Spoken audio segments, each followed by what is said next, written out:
പുറപ്പാട് അധ്യായം 15. മോശയുടെ കീർത്തനം. മോശയും ഇസ്രായേൽക്കാരും കർത്താവിനെ സ്തുതിച്ചുകൊണ്ട് ഈ ഗാനം ആലപിച്ചു.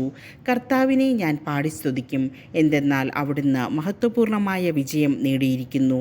കുതിരയെയും കുതിരക്കാരനെയും അവിടുന്ന് കടലിലെറിഞ്ഞു. കർത്താവ് എൻ്റെ ശക്തിയും സംരക്ഷകനുമാകുന്നു. അവിടുന്ന് എനിക്ക് രക്ഷയായി ഭവിച്ചിരിക്കുന്നു. അവിടുന്നാണ് എൻ്റെ ദൈവം, ഞാൻ അവിടുത്തെ സ്തുതിക്കും. അവിടുന്നാണ് എൻ്റെ പിതാവിൻ്റെ ദൈവം, ഞാൻ അവിടുത്തെ കീർത്തിക്കും. കർത്താവ് യോദ്ധാവാകുന്നു, കർത്താവ് എന്നാകുന്നു അവിടുത്തെ നാമം. ഫറവോയുടെ രഥങ്ങളെയും സൈന്യത്തെയും അവിടുന്ന് കടലിലാഴ്ത്തി. അവൻ്റെ ധീരരായ സൈന്യാധിപർ ചെങ്കടലിൽ മുങ്ങി മരിച്ചു. ആഴമേറിയ ജലം അവരെ മൂടി. അഗാധതയിലേക്ക് കല്ലുപോലെ അവർ താണു. കർത്താവേ, അങ്ങയുടെ വലത്ത് കൈ ശക്തിയാൽ മഹത്വമാർന്നിരിക്കുന്നു. കർത്താവേ, അങ്ങയുടെ വലത്ത് കൈ ശത്രുവിനെ ചിതറിച്ചിരിക്കുന്നു. അനന്തമഹിമയാൽ അങ്ങ് എതിരാളികളെ തകർക്കുന്നു. കോപാഗ്നി അയച്ച് വൈക്കോൽ എന്ന പോലെ അവരെ ദഹിപ്പിക്കുന്നു.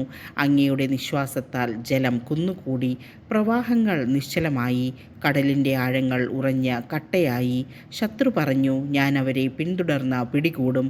അവരുടെ വസ്തുക്കൾ ഞാൻ കൊള്ളയടിച്ച് പങ്കുവയ്ക്കും. എൻ്റെ അഭിലാഷം ഞാൻ പൂർത്തിയാക്കും. ഞാൻ വാളൂരും, എൻ്റെ കരം അവരെ സംഹരിക്കും. നിന്റെ കാറ്റ് നീ വീശി, കടൽ അവരെ മൂടി. ഈയക്കട്ടകൾ പോലെ അവർ ആഴിയുടെ ആഴത്തിലേക്ക് താണു. കർത്താവേ, ദേവന്മാരിൽ അങ്ങേക്ക് തുല്യനായി ആരുണ്ട്? കർത്താവേ, വിശുദ്ധിയാൽ മഹത്വപൂർണനും ശക്തമായ പ്രവർത്തനങ്ങളിൽ ഭീതിതനും അത്ഭുതങ്ങൾ പ്രവർത്തിക്കുന്നവനുമായ അങ്ങേക്ക് തുല്യനായി ആരുണ്ട്? അങ്ങ് വലത്ത് കൈ നീട്ടി ഭൂമി അവരെ വിഴുങ്ങി. അങ്ങ് വീണ്ടെടുത്ത ജനത്തെ കാരുണ്യത്തോടെ അങ്ങ് നയിച്ചു. അങ്ങയുടെ വിശുദ്ധ വസതിയിലേക്ക് ശക്തിയാൽ അവിടുന്ന് അവരെ നയിച്ചു. ഇത് കേട്ട ജനതകൾ ഭയന്നു വിറച്ചു. ഫിലിസ്ത്യർ ആകുലരായി. ഏദോം പ്രഭുക്കന്മാർ പരിഭ്രാന്തരായി. മോവാബിലെ പ്രബലന്മാർ കിടിലം കൊണ്ടു. കാനാൻ നിവാസികൾ മൃതപ്രായരായി. അങ്ങയുടെ ജനം കടന്നു പോകുന്നതുവരെ, കർത്താവെ, അങ്ങ് വീണ്ടെടുത്ത ജനം കടന്നു പോകുന്നതുവരെ ഭീതിയും പരിഭ്രാന്തിയും അവരെ കീഴ്പ്പെടുത്തുന്നു. അങ്ങയുടെ കരത്തിൻ്റെ ശക്തി അവരെ ശിലാതുല്യം നിശ്ചലരാക്കുന്നു.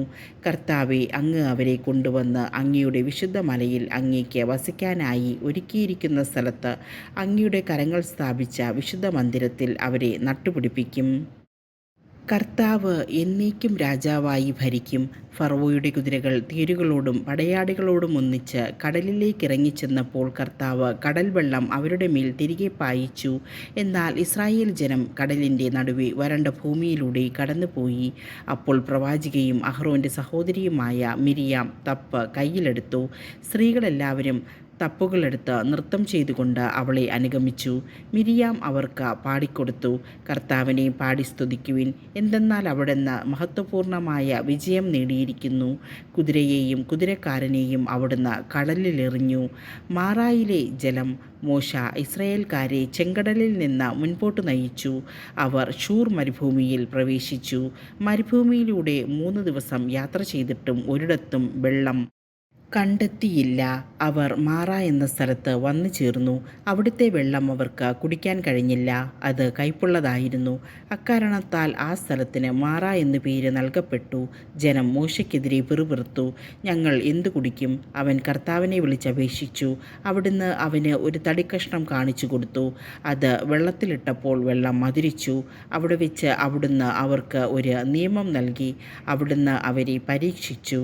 അവിടുന്ന് അരുളി ചെയ്തു, നീ നിന്റെ ദൈവമായ കർത്താവിൻ്റെ സ്വരം ശ്രദ്ധാപൂർവം ശ്രവിക്കുകയും അവിടുത്തെ ദൃഷ്ടിയിൽ ശരിയായത് പ്രവർത്തിക്കുകയും അവിടുത്തെ കൽപ്പനകൾ അനുസരിക്കുകയും ചട്ടങ്ങൾ പാലിക്കുകയും ചെയ്താൽ ഞാൻ ഈജിപ്തുകാരുടെ മേൽ വരുത്തിയ മഹാമാരികളിലൊന്നും നിന്റെ മേൽ വരുത്തുകയില്ല.